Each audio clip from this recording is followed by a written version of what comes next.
करीब ₹1.25 ਲੱਖ महीने का खर्चा इस बस का। तो उन्ने क खर्चे पिछे जनवरी तो बस इत्थे खड़ाई हुई है इन्होंने, जद कि दूजी वेव बहुत भयानक तरीके नाल असीं सारे ही जानते हैं। मतलब पहली वेव जदों सी उदों ही बस खड़ा दी गई, उदों ही खड़ा दी गई है बस। जेकर पंजाब सरकार नूं चलाउण 'च कोई दिक्कत है तो सानूं गुरुद्वारा मंजी साहब आलमगीर साहब विखे दे देण। साडे कोल उत्थे मैडिकल स्टाफ सारा, साडे डॉक्टर साहबान ने, तो असीं इहनूं सेवा 'च लैके संगत दे काम लिया सकीए। ਇਹਦੇ ਬੱਸ 'ਚ ਜਦੋਂ ਤੁਸੀਂ ਚਲਦੀ 'ਚ ਅੰਦਰ ਐਂਟਰ ਕਰਨਾ ਤਾਂ ਆਟੋਮੈਟਿਕਲੀ ਇਸ ਬੱਸ ਨੇ ਸੈਨੀਟਾਈਜ਼ ਕਰ ਦੇਣਾ। ਜਿਹੜੇ ਅਸੀਂ ਸੈਨੀਟਾਈਜ਼ਰ ਲਾਉਨੇ ਆ ਬੱਸ 'ਚ ਅੰਦਰ ਐਂਟਰ ਹੁੰਦੇ ਸੈਨੀਟਾਈਜ਼ ਹੋ ਜਾਣਾ। ਡਾਕਟਰ ਸਾਹਿਬ ਦੇ ਲਈ ਕੈਬਨ ਵੱਖਰਾ, ਅੰਦਰਲੇ ਪਾਸੇ ਸਿਰਫ 2 ਹੱਥ ਔਰ ਬਾਹਾਂ ਬਣੀਆਂ ਨੇ, ਮਰੀਜ਼ ਨਾਲ ਕੰਟੈਕਟ ਨਹੀਂ ਹੋਣਾ। ਅਗਰ ਕੋਈ ਪੇਸ਼ੈਂਟ ਥੋੜਾ ਸੀਰੀਅਸ ਕੰਡੀਸ਼ਨ 'ਚ ਆਉਂਦਾ ਤਾਂ ਇਮੀਡੀਏਟਲੀ ਫਸਟ ਏਡ ਇੱਥੋਂ ਹੀ ਪ੍ਰੋਵਾਈਡ ਕੀਤੀ ਜਾ ਸਕਦੀ ਹੈ। ਆਕਸੀਜਨ ਵੀ ਇੱਥੇ ਹੀ ਹੈ। ਮਤਲਬ ਆਕਸੀਜਨ ਸਿਲੰਡਰ ਜਿਹੜੇ ਇਸ ਟਾਈਮ ਖਾਲੀ ਵੀ ਨਹੀਂ ਮਿਲ ਰਹੇ, ਭਰੇ 80 ਹਜ਼ਾਰ ਦੇ ਮਿਲਣੇ ਸ਼ੁਰੂ ਹੋ ਗਏ ਤੇ ਇੱਥੇ ਆਕਸੀਜਨ ਸਿਲੰਡਰ ਧੱਕੇ ਖਾ ਰਹੇ ਆ। ਇੱਥੇ 2 ਲੱਗੇ ਹੋਏ ਨੇ, 2 ਲੱਗੇ ਆ, ਦੋਨੋਂ ਇੱਥੇ ਪਏ ਨੇ ਉਰੇ। ਜੇਕਰ ਸਰਕਾਰ ਇਸ ਬੱਸ ਨੂੰ ਨਹੀਂ ਚਲਾ ਸਕਦੀ, ਮੈਂ ਮੁੜ ਮੰਗ ਕਰਦਾ ਕਿ ਇਸ ਬੱਸ ਨੂੰ ਸਾਨੂੰ ਸ਼੍ਰੋਮਣੀ ਗੁਰਦੁਆਰਾ ਪ੍ਰਬੰਧਕ ਕਮੇਟੀ ਨੂੰ ਦੇ ਦਿੱਤਾ ਜਾਵੇ। ਅਸੀਂ ਇਸ ਬੱਸ ਨੂੰ ਚਲਾ ਲੈਂਦੇ ਆ, ਇਹਦੀ ਯੂਟੀਲਾਈਜੇਸ਼ਨ ਲਈ ਜਾ ਸਕੇ।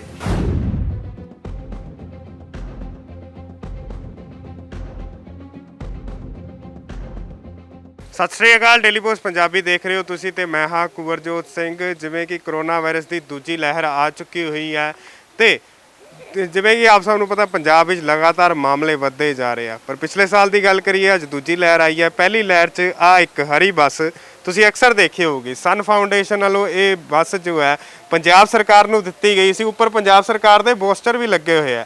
ਸਨ ਫਾਊਂਡੇਸ਼ਨ ਲਿਖਿਆ ਗਿਆ, ਵਿਕਰਮਜੀਤ ਸਿੰਘ ਸਾਨੀ ਵੱਲੋਂ ਦਿੱਤੀ ਗਈ ਸੀ ਇਹ ਬੱਸ।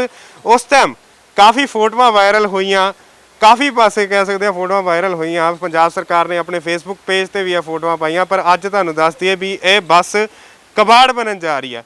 ਨਾਲ ਸਿਟੀ ਬੱਸਾਂ ਖੜੀਆਂ ਨੇ ਜੋ ਕਾਫੀ ਸਾਲਾਂ ਤੋਂ ਕਬਾੜ ਬਣ ਰਹੀਆਂ ਨੇ, ਤੇ ਇਹ ਵੀ ਕਬਾੜ ਬਣਨ ਜਾ ਰਹੀ ਹੈ। ਇਸ ਦਾ ਕਾਰਨ ਕੀ ਹੈ? ਪੰਜਾਬ ਸਰਕਾਰ ਨੇ ਇਹ ਕਾਰਨ ਦੱਸਿਆ ਵੀ ਇਹ ਗਲੀਆਂ 'ਚ ਨਹੀਂ ਵੜ ਸਕਦੀ, ਕਿਉਂਕਿ ਲੁਧਿਆਣੇ 'ਚ ਕਾਫੀ ਛੋਟੇ ਇਲਾਕੇ ਹੈ, ਕਾਫੀ ਵਸੋਂ ਵਾਲੇ ਇਲਾਕੇ ਆ, ਗਲੀਆਂ 'ਚ ਜੋ ਬੱਸ ਵੜ ਨਹੀਂ ਸਕਦੀ। ਇਸ ਕਰਕੇ ਇਹ ਹੁਣ ਕਬਾੜ ਬਣ ਰਹੀ ਹੈ। ਇਸ ਦੀ ਲਾਗਤ 65 ਲੱਖ ਰੁਪਏ ਦੀ ਲਾਗਤ ਲੱਗੀ ਸੀ, ਸਨ ਫਾਊਂਡੇਸ਼ਨ ਵੱਲੋਂ ਦਿੱਤੀ ਗਈ ਸੀ ਅਤੇ ਪੰਜਾਬ ਸਰਕਾਰ ਦੇ ਵੱਡੇ ਨੁਮਾਇੰਦੇ ਇਸ ਦਾ ਰਿਬਨ ਕਟਾਈ ਕੀਤੀ ਸੀ। ਉਹ ਰਿਬਨ ਕਟਾਈ ਦੀਆਂ ਵੀ ਤਸਵੀਰਾਂ ਤੁਸੀਂ ਦੇਖੀਆਂ ਹੋਣਗੀਆਂ। ਤੇ ਇਸ ਤੇ ਗੱਲਬਾਤ ਕਰਨ ਲਈ ਸਾਡੇ ਨਾਲ ਜਗਬੀਰ ਸਿੰਘ ਮੌਜੂਦ ਹੈ, ਉਹਨਾਂ ਨਾਲ ਗੱਲਬਾਤ ਕਰਦੇ ਆ। ਸ਼੍ਰੋਮਣੀ ਅਕਾਲੀ ਦਲ ਤੋਂ ਮੌਜੂਦ ਨੇ, ਇਹਨਾਂ ਨਾਲ ਗੱਲਬਾਤ ਕਰ ਲੈਂਦੇ ਆ।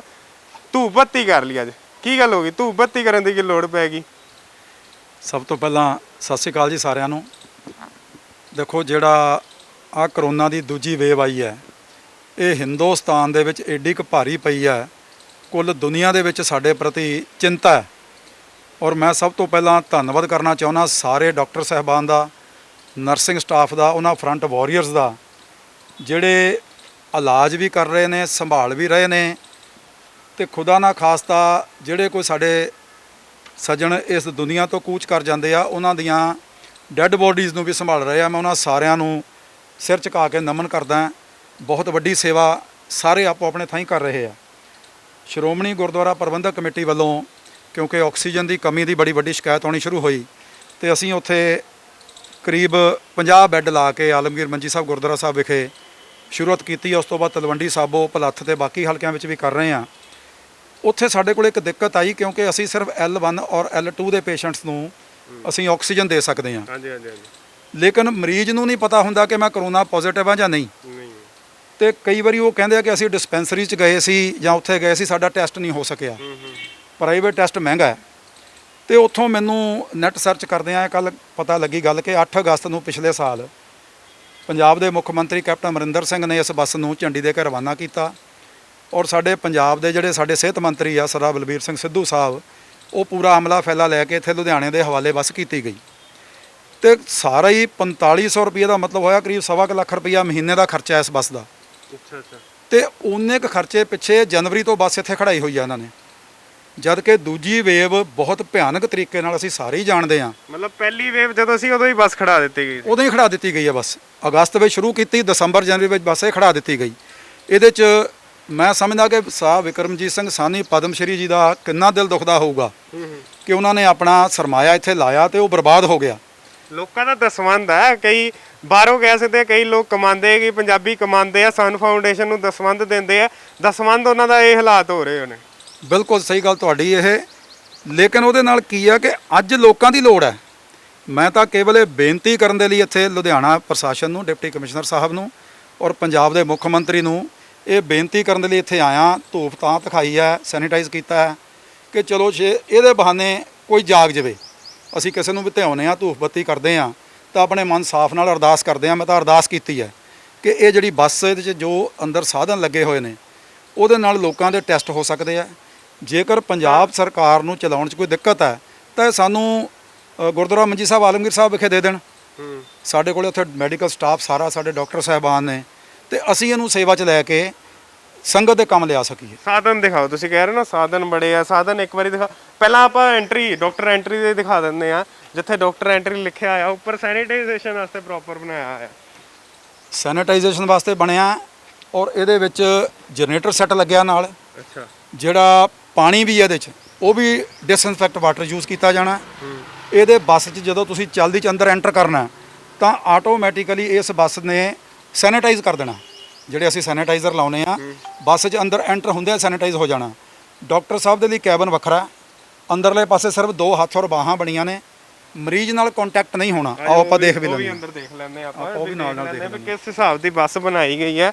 ਤੇ ਇਸ ਟਾਈਮ ਮਿੱਟੀ ਹੋ ਰਹੀ ਹੈ, ਮਤਲਬ ਵੜਦਿਆਂ ਵੀ ਅੰਦਰ ਧੂੜ ਮਿੱਟੀ ਹੁੰਦੀ ਹੈ। ਤੇ ਆ ਮੇਰੇ ਖਿਆਲ ਜਿਹੋ ਜਿਹੀਆਂ ਚੀਜ਼ਾਂ ਅੰਦਰ ਲਾਈਆਂ ਹੋਈਆਂ ਇਸ ਸਮੇਂ, ਜੇ ਬਲੈਕ ਮਾਰਕੀਟ ਦੀ ਗੱਲ ਕਰੀਏ ਤਾਂ ਇਹ 60 70 ਹਜ਼ਾਰ ਦੀਆਂ ਇਹ ਅੱਜ ਮਿਲ ਨਹੀਂ ਰਹੇ ਬਾਜ਼ਾਰ 'ਚ।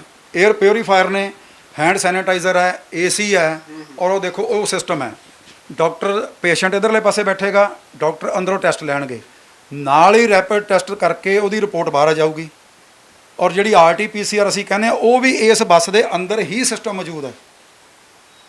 ਅੱਜ ਦੀ ਤਰੀਕ ਦੀ ਬਹੁਤ ਵੱਡੀ ਲੋੜ ਹੈ ਜਿਹੜੀ ਇਹ ਬੱਸ ਹੀ ਪੂਰੀ ਕਰ ਸਕਦੀ ਹੈ। ਇਹ ਪਿੱਛੇ ਕੀ ਆਕਸੀਜਨ ਸਿਲੰਡਰ ਪਿਆ ਹੈ? ਐਗਜ਼ਾਮੀਨੇਸ਼ਨ ਬੈੱਡ ਹੈ, ਆਕਸੀਜਨ ਸਿਲੰਡਰ ਲੱਗਿਆ ਹੋਇਆ।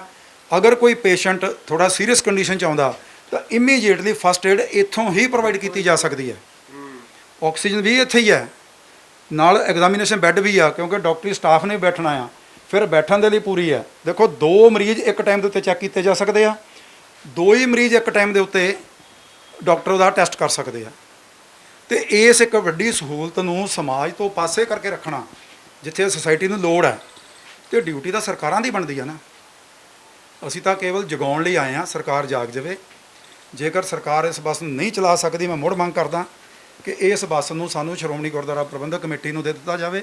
ਅਸੀਂ ਇਸ ਬੱਸ ਨੂੰ ਚਲਾ ਲੈਂਦੇ ਹਾਂ, ਇਹਦੀ ਯੂਟੀਲਾਈਜੇਸ਼ਨ ਲਈ ਜਾ ਸਕੇ। ਮਤਲਬ ਆਕਸੀਜਨ ਸਿਲੰਡਰ ਜਿਹੜੇ ਇਸ ਟਾਈਮ ਖਾਲੀ ਵੀ ਨਹੀਂ ਮਿਲ ਰਹੇ, ਭਰੇ 80 ਹਜ਼ਾਰ ਦੇ ਮਿਲਣੇ ਸ਼ੁਰੂ ਹੋ ਗਏ, ਤੇ ਇੱਥੇ ਆਕਸੀਜਨ ਸਿਲੰਡਰ ਧੱਕੇ ਖਾ ਰਹੇ ਆ। ਇੱਥੇ 2 ਲੱਗੇ ਹੋਏ ਨੇ, 2 ਲੱਗੇ ਆ, ਦੋਨੋਂ ਇੱਥੇ ਪਏ ਨੇ, ਉਰੇ ਵਰਤੋਂ 'ਚ ਨਹੀਂ ਆ ਰਹੇ, ਜਿਹੜੇ ਕਿ ਇਹਦੇ ਨਾਲ ਕਿੰਨੇ ਮਰੀਜ਼ਾਂ ਦੀ ਜਾਨ ਨੂੰ ਬਚਾਇਆ ਜਾ ਸਕਦਾ। ਦੇਖੋ ਮਸਲਾ ਕਿੱਥੇ ਆ, ਮੈਂ ਇੱਥੇ ਕੋਈ ਰਾਜਨੀਤੀ ਕਰਨੀ, ਜਗਵੀਰ ਸਿੰਘ ਸੋਖੀ ਰਾਜਨੀਤੀ ਕਰਨ ਨਹੀਂ ਆਇਆ, ਪਰ ਹਾਲਾਤ ਇਹ ਆ ਕਿ ਇੱਥੇ ਤਾਂ ਨਵਜੋਤ ਸਿੰਘ ਸਿੱਧੂ ਤੇ ਉਹਨਾਂ ਦੀ ਰਾਜਨੀਤੀ ਚੱਲ ਰਹੀ ਆ। ਉਹਨਾਂ ਦੇ ਤਾਂ ਟਵੀਟ ਕਿਸੇ ਹੋਰ ਕੰਮਾਂ ਦੇ ਚੱਲ ਰਹੇ ਨੇ। ਉਹ ਕਿਉਂ ਨਹੀਂ ਪਹਿਲਾਂ ਜਿਹੜਾ ਪੰਜਾਬ ਨੂੰ ਇਹ ਸਾਡੀ ਲੋੜ ਹੈ, ਅੱਜ ਅਸੀਂ ਬਚਾ ਲਈਏ ਪੰਜਾਬ ਦੇ ਤੇ ਹਿੰਦੁਸਤਾਨ ਦੀ। ਚਲੋ ਗੱਲ ਵੱਡੀ ਆ, ਅਸੀਂ ਆਪਣੇ ਲੁਧਿਆਣੇ ਸ਼ਹਿਰ ਦੇ ਹੀ ਅਸੀਂ ਵਸੰਦਿਆਂ ਨੂੰ ਬਚਾ ਲਈਏ ਤਾਂ ਮੈਂ ਸਮਝਦਾ ਇਸ ਤੋਂ ਵੱਡੀ ਕੋਈ ਸੇਵਾ ਨਹੀਂ ਹੋ ਸਕਦੀ। ਤੁਸੀਂ ਟਵੀਟ ਦੀ ਗੱਲ ਕਰ ਹੀ ਲਈ ਹੈ ਤਾਂ ਇੱਕ ਵੀਡੀਓ ਵੀ ਸੀਤਾਫਲ ਦੀ ਤੇ ਚੀਕੂਆਂ ਦੀ ਬੜੀ ਵਾਇਰਲ ਹੋ ਰਹੀ ਹੈ ਇਸ ਸਮੇਂ। ਚਲੋ ਦੇਖੋ ਗੱਲ ਇਹ ਆ ਕਿ ਫਰਕ ਫਿਰ ਇਸੇ ਗੱਲ ਦਾ ਪੈਂਦਾ ਨਾ ਜੀ, ਲੋਕਾਂ ਦੀ ਨਬਜ਼ ਫੜਨੀ, ਲੋਕਾਂ ਦੀ ਜ਼ਰੂਰਤ ਦੇ ਕੰਮ ਕਰਨਾ। ਜੇ ਅਸੀਂ ਪਿੰਡੂ ਹਲਕਿਆਂ ਜਾਈਏ, ਪੁੱਛੀਏ ਕਿ ਗੌਰਮੈਂਟ ਕਿਹਨੂੰ ਕਹਿੰਦੇ ਆ, ਉਹ ਕਹਿੰਦੇ ਜੀ ਗੌਰਮੈਂਟ ਉਹ ਜਿਹੜੀ ਮਿੰਟ ਤੇ ਗੌਰ ਕਰੇ। ਤੇ ਜਿੱਥੇ ਗੌਰ ਹੀ ਨਾ ਕਰੇ ਫਿਰ ਉਹ ਗੌਰਮੈਂਟ ਕਿਹੜੀ ਆ? ਫਿਰ ਮਿੰਟ ਤੇ ਲੋਕ ਤਿਲ ਕੇ ਮਰ ਰਹੇ ਨੇ। ਸਾਡੇ ਹਾਲਾਤ ਕੀ ਹੋਏ ਨੇ ਅੱਜ ਦੇ। ਡਰ ਲੱਗਦਾ, ਤੁਹਾਨੂੰ ਵੀ ਡਰ ਲੱਗਦਾ, ਸਾਨੂੰ ਵੀ। ਅਸੀਂ ਆ ਮੂੰਹਾਂ 'ਤੇ ਮਾਸਕ ਪਾ ਕੇ ਪੂਰੀ SOPs ਦੀ ਪਾਲਣਾ ਕਰ ਰਹੇ ਹਾਂ, ਪਰ ਉਹਦੇ ਬਾਵਜੂਦ ਵੀ ਘਰੇ ਜਾ ਕੇ ਡਰ ਲੱਗਦਾ ਕਿ ਅਸੀਂ ਨਾਲ ਕੋਈ ਲੈ ਕੇ ਤਾਂ ਨਹੀਂ ਗਏ। ਜੇ ਘੱਟੋ ਘੱਟ ਟੈਸਟ ਹੋਇਆ ਹੋਊਗਾ, ਸਾਡੇ ਕੋਲ ਇੱਕ ਸਰਟੀਫਿਕੇਟ ਹੋਊਗਾ ਤਾਂ ਮਨ ਨੂੰ ਧਰਵਾਸ ਹੋਊਗਾ। ਪਰ ਸਰਕਾਰ ਤਾਂ ਜੇ ਗੱਲ ਕਰੀਏ ਟੈਸਟਿੰਗ ਦਾ ਰੇਟ ਵਧਾਇਆ, ਹਰ ਚੌਂਕ ਤੇ ਟੈਸਟਿੰਗ ਹੋ ਰਹੀ ਆ, ਉਹ ਇਹਦਾ ਜਵਾਬ ਇਹ ਵੀ ਦੇ ਸਕਦੇ ਵੀ ਆ ਬੱਸਾਂ ਗਲੀਆਂ 'ਚ ਨਹੀਂ ਵੜਦੀਆਂ ਸੀ, ਅਸੀਂ ਤਾਂ ਸਾਈਡ ਤੇ ਲਾਤੀਆਂ। ਟੈਸਟਿੰਗ ਤਾਂ ਅਸੀਂ ਕਰਾ ਰਹੇ ਹਾਂ, ਸਾਨੂੰ ਤਾਂ ਬੱਸਾਂ ਦੀ ਲੋੜ ਹੀ ਨਹੀਂ ਸੀਗੀ। ਟੈਸਟਿੰਗ ਤਾਂ ਹੁਣ ਹੋ ਰਹੀ ਹੈ, ਹਰ ਚੌਂਕ 'ਚ ਟੈਸਟਿੰਗ ਹੋ ਰਹੀ ਹੈ। ਸਾਡੇ ਮਹੱਲਿਆਂ 'ਚ 90% ਇੰਡਸਟਰੀਜ਼ ਦੇ ਵਿੱਚ ਹਾਲੇ ਤੱਕ ਕੋਈ ਟੈਸਟਿੰਗ ਨਹੀਂ ਹੋਈ। ਵੱਡਿਆਂ 10-15 ਘਰਾਂ 'ਚ ਟੈਸਟਿੰਗ ਕਰਾ ਦਿੱਤੀ ਗਈ, ਵੱਡੇ ਘਰਾਣਿਆਂ ਦੀ, ਤੇ ਉਹਦਾ ਪ੍ਰਚਾਰ, ਜਿੱਦਾਂ ਇਹਦਾ ਪ੍ਰਚਾਰ ਹੋਇਆ, ਬੜੇ ਫੈਨ ਫੇਅਰ ਦੇ ਨਾਲ ਇਹਦਾ ਪ੍ਰਚਾਰ ਕੀਤਾ ਗਿਆ। ਇਹ ਪ੍ਰਚਾਰ ਹੋਇਆ ਨਹੀਂ ਜਾਂਦੀ ਮਹੱਲਿਆਂ 'ਚ, ਅਸੀਂ ਤਾਂ ਕਹਿੰਦੇ ਨਾ ਲੈ ਕੇ ਜਾਓ ਜੀ, ਪਿੰਡ ਤਾਂ ਖੁੱਲ੍ਹੇ ਨੇ। ਕੱਲ ਖੁਦ ਸੀਐਮ ਸਾਹਿਬ ਪਰਸੋਂ ਕਹਿ ਰਹੇ ਆ ਕਿ ਸਾਡੇ ਪਿੰਡਾਂ ਦੇ ਵਿੱਚ ਕਰੋਨਾ ਵੜ ਗਿਆ। ਹੁਣ ਪਿੰਡਾਂ 'ਚ ਤਾਂ ਜਗ੍ਹਾ ਖੁੱਲ੍ਹੀਆਂ, ਪਿੰਡਾਂ ਦੀਆਂ ਸੱਥਾਂ 'ਚ ਦੇ ਦਿਓ। ਜੇ ਨਹੀਂ ਦੇਣੀ, ਮੈਂ ਤਾਂ ਕਹਿੰਦਾ ਸਾਡੇ ਕਿਸੇ ਵੱਡੇ ਗੁਰੂ ਘਰ ਸਾਨੂੰ ਦੇ ਦਿਓ, ਗੁਰਦੁਆਰਾ ਮੰਜੀ ਸਾਹਿਬ, ਆਲਮਗੀਰ ਸਾਹਿਬ ਵਿਖੇ ਦੇ ਦਿਓ। ਡਾਕਟਰ ਅੰਦਰ ਇਹ ਵੀ ਗੱਲ ਹੈ ਵੱਡੀ, ਇਹ ਵੀ ਦੇਖਣ ਨੂੰ ਮਿਲਦੀ ਹੈ ਵੀ ਡਾਕਟਰ ਜੋ ਕੋਟ ਪਾਉਂਦੇ ਨੇ ਉਹ ਵੀ ਅੰਦਰ ਪਿਆ ਆ। ਇਹਦਾ ਮਤਲਬ ਇਹ ਸਮਝੋ ਕਿ ਕਿਸ ਤਰੀਕੇ ਦੇ ਨਾਲ ਇਹ ਬੱਸ ਖੋਹ ਕੇ ਇੱਕ ਪਾਸੇ ਡਿਸਕਾਰਡ ਕਰ ਦਿੱਤੀ ਗਈ ਹੋਊਗੀ। ਮਤਲਬ ਡਾਕਟਰ ਆਇਆ ਹੋਊਗਾ, ਉਹ ਕੋਟ ਰੱਖ ਕੇ ਗਿਆ ਹੋਊਗਾ ਵੀ ਕੱਲ ਸਵੇਰੇ ਮੈਂ ਦੁਬਾਰਾ ਆਣਾ, ਕੋਟ ਚੱਕ ਲਾਂਗਾ। ਉਹਨੂੰ ਉੱਥੇ ਘਰੇ ਮੈਸੇਜ ਚੱਲ ਗਿਆ ਹੋਣਾ ਕਿ ਸਵੇਰੇ ਉਸ ਡਿਊਟੀ ਤੇ ਨਹੀਂ ਜਾਣਾ। ਡਾਕਟਰ ਸਾਹਿਬਾਨ ਕੀ ਕਰ ਸਕਦੇ ਆ ਵਿਚਾਰੇ, ਉਹ ਤਾਂ ਹੁਕਮ ਦੇ ਬੱਝੇ ਹੋਣਗੇ ਨਾ। ਅੰਦਰ ਵੀ ਇੱਕ ਵਾਰੀ ਝਾਤੀ ਮਾਰ ਲੈਂਦੇ ਕੈਮਰਾਮੈਨ, ਵੈਸੇ ਮੇਰਾ ਦਿਖਾ ਹੀ ਰਿਹਾ ਹੋਵੇਗਾ ਵੀ ਅੰਦਰ ਵੀ ਕਿਸ ਤਰੀਕੇ ਨਾਲ ਸਿਸਟਮ ਲੱਗੇ ਹੋਏ ਨੇ। ਬੜੀ ਵਧੀਆ ਟੈਕਨੋਲੋਜੀ ਲਾਈ ਹੈ ਇਹਨਾਂ ਨੇ ਤਾਂ ਅੰਦਰ। ਮੈਂ ਇਹ ਸਾਰੀ ਨੈਟ ਤੇ ਚੈੱਕ ਕਰਕੇ ਯਕੀਨ ਮੰਨੋ ਕਿ ਰਾਤ ਮੈਂ ਬੜੀ ਲੇਟ ਸੁੱਤਾ, ਸਿਰਫ ਇਹੀ ਸੋਚੀ ਗਿਆ ਕਿ ਕੀਤਾ ਕੀ ਜਾਵੇ। ਕਿਉਂਕਿ ਜਦੋਂ ਕੋਈ ਇਹੋ ਜਿਹਾ ਅਸੀਂ ਕੰਮ ਕਰਦੇ ਆ, ਫਿਰ ਪਾਰਟੀ ਬਾਜੀ ਦਾ ਠੱਪਾ ਲੱਗ ਜਾਂਦਾ ਕਿ ਉਹ ਪਾਰਟੀ ਵਾਲਾ ਉਸ ਪਾਰਟੀ ਨੂੰ ਬਦਨਾਮ ਕਰ ਰਿਹਾ। ਮੈਂ ਕੇਵਲ ਮਾਨਵਤਾ ਦੀ ਔਰ ਕੇਵਲ ਇਨਸਾਨੀਅਤ ਦੀ ਗੱਲ ਕਰਨ ਦੇ ਲਈ ਇੱਥੇ ਆਇਆ ਕਿ ਜਿੰਨੇ ਵੀ ਸਾਧਨ ਵਰਤ ਕੇ ਅੱਜ ਬਚਾਇਆ ਜਾ ਸਕਦਾ, ਜਨਤਾ ਨੂੰ ਬਚਾਇਆ ਜਾਵੇ। ਮੇਰਾ ਮਕਸਦ ਕੇਵਲ ਤੇ ਕੇਵਲ ਇੰਨਾ ਕੀ ਹੈ। ਹੁਣ ਗੱਲ ਹੈ ਵੈ, ਚਲੋ ਬੱਸ ਅਗਲੇ ਕਹਿ ਸਕਦੇ ਆ ਵੀ ਬੱਸਾਂ, ਸਿਟੀ ਬੱਸਾਂ ਵੀ ਧੱਕੇ ਖਾ ਰਹੀਆਂ, ਐਵੇਂ ਇੱਕ ਬੱਸ ਹੋ ਸਕਦੀ ਹੈ, ਪਰ ਇਹਨਾਂ ਨੂੰ ਪੰਜਾਬ ਸਰਕਾਰ ਦੇ ਆਪਣੇ ਸਟicker ਵੀ ਮਿੱਟੇ ਮਿੱਟੀ ਹੋ ਗਏ ਹੋਏ ਨੇ। ਉਹਨਾਂ ਨੂੰ ਆਪਣੇ ਸਟicker ਵੀ ਨਹੀਂ ਦਿਖ ਰਹੇ। ਜਿੱਥੇ ਚੀਕੂ ਤੇ ਸੀਤਾਫਲ ਦੇ ਉੱਤੋਂ ਗਰਦ ਝਾੜੀ ਜਾਂਦੀ ਹੋਵੇ, ਉੱਥੇ ਸਰਕਾਰ ਦੇ ਸਟickਰਾਂ ਤੋਂ ਗਰਦ ਝਾੜਨ ਜੋਗਾ ਟਾਈਮ ਹੋਵੇ ਤਾਂ ਝਾੜੀ ਜਾਵੇ। ਤੇ ਟਾਈਮ ਹੈ ਨਹੀਂ ਨਾ, ਗੱਲ ਤਾਂ ਵੱਡੀ ਇਹ ਆ। ਤੇ ਮੈਂ ਤਾਂ ਪਹਿਲਾਂ ਕਿਹਾ ਕਿ ਗੌਰਮੈਂਟ ਦੇ ਜਿਹੜੇ ਅੱਜ ਦੇ ਹਾਕਮ ਨੇ, ਉਹ ਚਾਹੇ ਸਾਡੇ ਪੰਜਾਬ ਦੇ ਆ ਚਾਹੇ ਕੇਂਦਰ ਦੇ ਆ, ਕੇਂਦਰ 'ਚ ਉੱਥੇ ਸਿਵਿਆਂ ਦੀਆਂ ਲਾਈਨਾਂ ਲੱਗੀਆਂ ਹੋਈਆਂ ਨੇ, ਸਿਵੇ ਬਲ ਰਹੇ ਨੇ, ਤੇ ਸੀਨੇ ਅੱਜ ਵੀ 56 ਜਾਂ 58 ਇੰਚ ਦੇ ਨੇ। ਤੇ ਉਹ ਸੀਨਾ ਕਿਸ ਕੰਮ ਦਾ ਜਿਹੜਾ ਆਪਣੀ ਰਿਆਇਆ ਨੂੰ, ਆਪਣੀ ਪਬਲਿਕ ਨੂੰ ਬਚਾ ਨਾ ਸਕੇ। ਜੇ ਏਡੇ ਏਡੇ ਵੱਡੇ ਸਾਧਨ ਲੱਗ ਕੇ ਅੱਜ ਸਾਡੀ ਕੀ ਹਾਲਾਤ ਹੋਏ ਹੋਏ ਨੇ। ਸਾਡੀ ਅਮਰੀਕਾ ਦੀ ਪਾਰਲੀਮੈਂਟ ਤੱਕ ਸਾਡੀ ਬਦਨਾਮੀ ਹੋਈ ਹੈ ਕਿ ਉਹਨਾਂ ਕੋਲੋਂ ਕਿੰਨੇ ਬਿਲੀਅਨ ਡਾਲਰ ਦੀ ਜਿਹੜੀ ਸਹਾਇਤਾ ਆਈ, ਉਹ ਸਾਡੇ ਹੈਂਗਰਾਂ ਤੇ ਪਈ, ਹਾਲੇ ਟੈਸਟ ਹੋ ਰਹੀ ਆ। ਫ੍ਰੀ ਆਈ ਹੋਈ ਸਹਾਇਤਾ ਅੱਗੇ ਪਹੁੰਚਾਈ ਨਹੀਂ ਜਾ ਰਹੀ। ਤਾਂ ਹਾਲਾਤ ਕਿੱਥੇ ਨੇ? ਪਬਲਿਕ ਨੂੰ ਜਾਗਣਾ ਪਊ, ਸਾਨੂੰ ਜਾਗਣਾ ਪਊਗਾ। ਸਾਨੂੰ ਇਹਨਾਂ ਨੂੰ ਹਲੂਣ ਕਿਹਾ ਜਾਂ ਹਲੂਣਾ ਦਿੱਤਾ ਗਿਆ, ਧੂਪ ਬੱਤੀ ਕਰਕੇ ਇਹਨੂੰ ਪਵਿੱਤਰ ਕੀਤਾ ਗਿਆ, ਸੈਨੀਟਾਈਜ਼ ਕੀਤਾ ਗਿਆ। ਹਾਰ ਪਾਏ ਗਏ ਆ ਸਰਕਾਰ ਦੀ ਸੋਚ ਨੂੰ। ਸ਼ਾਇਦ ਉਹ ਕਿਉਂਕਿ ਹਾਰ ਹੀ ਪਾਉਂਦੇ ਹੁੰਦੇ ਨੇ ਜ਼ਿਆਦਾਤਰ ਮੰਤਰੀ ਲੋਕ ਆ ਕੇ, ਉਹਨਾਂ ਨੂੰ ਹਾਰ ਚੰਗੇ ਲੱਗਦੇ ਆ। ਪਰ ਉਹ ਤਾਂ ਬਾਰ-ਬਾਰ ਕਹਿੰਦੇ ਨੇ ਵੀ ਪੰਜਾਬ ਦੇ ਹਾਲਾਤ ਦੇਖੀਏ ਤਾਂ ਆਸ-ਪਾਸ ਦੇ ਸਟੇਟਸ ਤੋਂ ਬਹੁਤ ਵਧੀਆ ਸੀ, ਬਹੁਤ ਬਚਾਇਆ ਪੰਜਾਬ ਨੂੰ। ਪੰਜਾਬ 'ਚ ਆਕਸੀਜਨ ਦੀ ਕਿੱਲਤ ਨਹੀਂ ਆਉਣ ਦਿੱਤੀ, ਪੰਜਾਬ 'ਚ ਵੈਂਟੀਲੇਟਰਸ ਦੀ ਕਿੱਲਤ ਨਹੀਂ ਆਉਣ ਦਿੱਤੀ। ਇਹੋ ਜਿਹੀਆਂ ਗੱਲਾਂ ਉਹ ਬਾਰ-ਬਾਰ ਕਹਿੰਦੇ ਨੇ। ਕਹਿਣੀ ਤੇ ਕਰਨੀ 'ਚ ਇਸੇ ਗੱਲ ਦਾ ਤਾਂ ਫਰਕ ਆ ਨਾ, ਆ ਸਾਡੇ ਸਾਹਮਣੇ ਨਜ਼ਰ ਆ ਰਿਹਾ। ਪਰ ਇੱਕ ਪਾਸੇ ਇਹ ਵੀ ਗੱਲ ਹੈ ਵੀ ਸਰਕਾਰ ਵੈਂਟੀਲੇਟਰ ਮੰਗਵਾਉਂਦੀ ਹੈ ਤੇ ਪ੍ਰਾਈਵੇਟ ਹਸਪਤਾਲਾਂ ਨੂੰ ਦੇ ਦਿੰਦੀ ਹੈ, ਜਿੱਥੋਂ ਪੈਸੇ ਆਉਂਦੇ ਹੋਣਗੇ। ਇਸ਼ੂ ਤਾਂ ਇਹ ਆ ਕਿ ਆਮ ਪਬਲਿਕ, ਹੁਣ ਅਸੀਂ ਆਲਮਗੀਰ ਸਾਹਿਬ ਜਿੱਦਣ ਤੋਂ ਸ਼ੁਰੂ ਕੀਤਾ ਹਸਪੀਟਲ, 15 ਤੋਂ 25 ਫੋਨ ਰੋਜ਼ ਮੈਨੂੰ ਆਉਂਦੇ ਨੇ। ਜਦੋਂ ਦਿਲ ਦੁਖਦਾ ਕਿ ਅਸੀਂ ਉਹਨਾਂ ਦੀ ਅਗਲੀ ਮਦਦ ਨਹੀਂ ਕਰ ਸਕਦੇ ਕਿਉਂਕਿ ਸਾਡੇ ਕੋਲ ਵੀ ਸਾਧਨ ਸੀਮਤ ਨੇ। ਜੇ ਅਸੀਂ ਅੱਜ ਤੱਕ ਟੈਸਟਿੰਗ ਹੀ ਨਹੀਂ ਪ੍ਰੋਪਰ ਕਰ ਸਕੇ, ਅਸੀਂ ਇਕੱਲਾ ਸਾਡਾ ਮੀਡੀਆ ਨਾ ਦੇਖੀਏ ਕੀ ਕਹਿ ਰਿਹਾ, ਸਰਕਾਰ ਪੱਖੀ ਕੀ ਕਹਿ ਰਿਹਾ, ਅਸੀਂ ਉਹ ਵੀ ਦੇਖੀਏ ਜਿਹੜਾ ਵਰਲਡ ਲੈਵਲ ਦੇ ਉੱਤੇ ਕੀ ਕਿਹਾ ਜਾ ਰਿਹਾ। ਉਹ ਸਾਡੇ ਮੂਹਰੇ ਕੋਈ ਸੱਚਾਈ ਤਾਂ ਆਉਂਦੀ ਹੈ। ਜੇ ਸਾਰੇ ਟੈਸਟ ਸਹੀ ਹੋਣ, ਸਾਰਾ ਕੁਝ ਸਹੀ ਹੋਵੇ, ਫਿਰ ਪੰਜਾਬ 'ਚ ਮੌਤਾਂ ਦੀ ਗਿਣਤੀ ਕਿੱਥੇ ਚੱਲ ਰਹੀ ਹੈ? ਲਗਾਤਾਰ ਮੌਤਾਂ ਹੋ ਰਹੀਆਂ। ਲੋਕਾਂ ਦੇ ਅੰਦਰ ਇੱਕ ਪੈਨਿਕ, ਇੱਕ ਡਰ ਪੈਦਾ ਹੋਇਆ। ਲੁਧਿਆਣੇ 'ਚ ਵੀ ਗੱਲ ਕਰੀਏ ਤਾਂ ਪੂਰੇ ਭਾਰਤ ਤੋਂ ਮੌਤ ਪਰਸੈਂਟੇਜ ਸਭ ਤੋਂ ਜ਼ਿਆਦਾ 2.5% ਤੇ ਹੈ। ਤੇ ਆਪਣੇ ਆਪ ਹੀ ਇਸ ਚੀਜ਼ ਦਾ ਜਵਾਬ ਹੈ ਨਾ ਜੀ। ਉਹ ਇੱਕ ਪਾਸਾ ਕਹਿ ਦਿੰਦੇ ਕਿ ਅਸੀਂ ਸਾਰਾ ਕੁਝ ਪ੍ਰੋਵਾਈਡ ਸਹੀ ਕਰ ਰਹੇ ਹਾਂ, ਅੰਕੜੇ ਸਾਥ ਨਹੀਂ ਦਿੰਦੇ ਜਿਹੜੇ ਖੁਦ ਦੇ ਰਹੇ ਨੇ ਅੰਕੜੇ। ਗੱਲ ਕਿੰਨੀ ਕਾ ਕਿ ਸੰਗਤ ਪਬਲਿਕ ਡਰੀ ਹੋਈ ਹੋਣ ਕਰਕੇ ਉਹਨਾਂ ਦੇ ਅੰਕੜਿਆਂ ਦੀ ਪੁਣਛਣ ਨਹੀਂ ਕਰ ਸਕਦੀ। ਤੇ ਉਹ ਡਰ ਨੂੰ ਦੂਰ ਕਰਨ ਦੀ ਜ਼ਿੰਮੇਵਾਰੀ ਵੀ ਸਰਕਾਰ 'ਤੇ ਆਉਂਦੀ ਆ। ਜਿਵੇਂ ਜਿਵੇਂ ਮੈਡੀਕਲ ਸਹੂਲਤ ਤੇ ਜਿਵੇਂ ਜਿਵੇਂ ਟੈਸਟਿੰਗ ਤੇ ਉਹਦੀ ਵੈਕਸੀਨੇਸ਼ਨ, ਅੱਜ ਵੈਕਸੀਨੇਸ਼ਨ ਹੈ ਹੀ ਨਹੀਂ ਕਿਤੇ ਵੀ। ਮੈਂ ਵੀ ਪਹਿਲਾ ਡੋਜ਼ ਲੈ ਲਈ ਆ, 4 ਹਫ਼ਤੇ ਬਾਅਦ ਲੱਗਣੀ ਸੀ, ਫਿਰ ਕਹਿੰਦੇ 6 ਵਾਰ ਲੱਗੂਗੀ। ਹੁਣ ਕੱਲ ਕਹਤਾ ਜੀ 12 ਵਾਰ ਲੱਗੂਗੀ। ਪਰ ਇਸ ਤੇ ਪੰਜਾਬ ਸਰਕਾਰ ਨੇ ਸਟੈਪ ਲਿਆ। ਉਹਨਾਂ ਨੇ ਕੱਲ ਕੋਵੈਕਸਿਨ ਕਿਹਾ ਸੀ ਆਪ ਖਰੀਦਾਂਗੇ, ਕੋਵੈਕਸਿਨ ਨਾਲ ਉਹਨਾਂ ਦੀ ਹੈ ਕਿੱਥੇ ਖਰੀਦਾਂਗੇ। ਉਹਨਾਂ ਨੇ ਕੱਲ ਕਹਿਤਾ ਵੀ ਅਸੀਂ ਖਰੀਦਾਂਗੇ। ਕਦੋਂ ਤੱਕ? ਇਹ ਪੁੱਛਿਆ ਕਿਸੇ ਨੇ ਉਹਨਾਂ ਨੂੰ? ਕਦੋਂ ਤੱਕ ਖਰੀਦਣਗੇ? ਜਿਹੜੀ ਖਰੀਦੀ ਜਾਣੀ ਚਾਹੀਦੀ ਆ, ਬਲੇਮ ਗੇਮ ਤੋਂ ਪਾਸੇ ਆ ਕੇ ਗੱਲ ਕਰੀਏ, ਉਹ ਸਮਾਂ ਰਹਿੰਦਿਆਂ ਕਿਉਂ ਨਹੀਂ ਖਰੀਦੀ ਗਈ? ਜਦੋਂ WHO ਨੇ, ਸਾਰੇ ਡਾਕਟਰਸ ਨੇ ਵਾਰਨ ਕਰਤਾ ਸੀ ਇਸ ਚੀਜ਼ ਬਾਰੇ, 8 ਫਰਵਰੀ ਨੂੰ ਸੈਕੰਡ ਵੇਵ ਹਿੰਦੁਸਤਾਨ 'ਚ ਆ ਗਈ ਹੈ, ਮਹਾਰਾਸ਼ਟਰ ਔਰ ਪੰਜਾਬ 'ਚ ਪੈਰਲਲ ਚੱਲੀ ਹੈ। 8 ਫਰਵਰੀ ਤੋਂ ਲੈ ਕੇ ਅੱਜ ਮਈ ਅਸੀਂ ਅੱਧ ਤੱਕ ਆ ਗਏ ਹਾਂ, ਜੇਠ ਮਹੀਨੇ ਦੀ ਸੰਗਰਾਂਦ ਆ ਗਈ ਹੈ, ਤੇ ਉਦੋਂ ਤੱਕ ਅਸੀਂ ਕੀ ਹਾਲੇ ਅਸੀਂ ਖਰੀਦਾਂਗੇ? ਇੰਨਾ ਟਾਈਮ ਕਿਉਂ ਲੱਗ ਰਿਹਾ? ਕੀ ਇੰਤਜ਼ਾਰ ਕੀਤਾ ਜਾ ਰਿਹਾ ਕਿ ਕੁਝ ਸੇਵੇ ਹੋਰ ਵੱਧ ਲੈਣ ਹਾਲੇ, ਫਿਰ ਉਹ 'ਤੇ ਰਾਜਨੀਤੀ ਕੀਤੀ ਜਾ ਸਕੇ? ਇਹ ਨਹੀਂ ਹੋਣਾ ਚਾਹੀਦਾ। ਧੰਨਵਾਦ ਜੀ ਤੁਹਾਡਾ ਬਹੁਤ ਬਹੁਤ ਬਹੁਤ ਧੰਨਵਾਦ ਜੀ।